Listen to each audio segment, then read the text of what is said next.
शुभवर्तमान प्रत्येकाने काढा आणि ज्याचा 16वा अध्याय शेवटचा अध्याय 1 ते 8 वचन आपण पाहणार आहोत.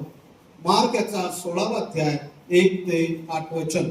नंतर शब्दात गेल्यावर मग्दलिया मरिया, याकोबाची आई मरिया व सलोमे यांनी तिकडे जाऊन त्याला लावण्याकरता सुगंधी द्रव्य विकत घेतली.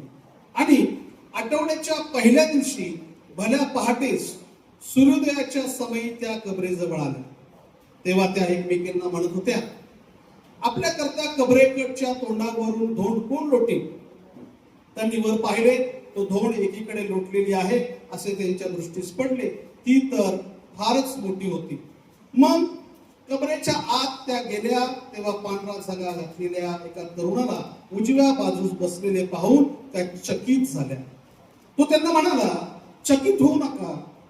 वधस्तंभावर खेळलेल्या येशू नासरेतकराचा शोध तुम्ही करीत आहात. तो उठला आहे, तो येथे नाही. त्याला ठेवले होते ती ही जागा पहा. तर जा, त्याच्या शिष्यांना व पेत्रालाही सांगा की तो तुमच्या पुढे गालीला जात आहे. त्याने तुम्हाला सांगितले होते त्याप्रमाणे तो ते तुमच्या दृष्टीस पडेल. मग त्या बाहेर निघून कबरेपासून पळाल्या, कारण त्या कापत होत्या, विस्मित झाल्या होत्या. त्यांनी कोणाला काही सांगितले नाही, कारण त्या भयभीत झाल्या होत्या. आमेन, हालेलुया. ही वचन देवबा आजच्या ईस्टर संडेला तुम्हासाठी आशीर्वाद शिकवा. खूप सुंदर शास्त्र आहे. वारंवार बऱ्याच ठिकाणी बोललं जातं. त्या बहिणी त्या ठिकाणी गेले, त्यांनाही असं वाटलं नाही येशू उठेल म्हणून.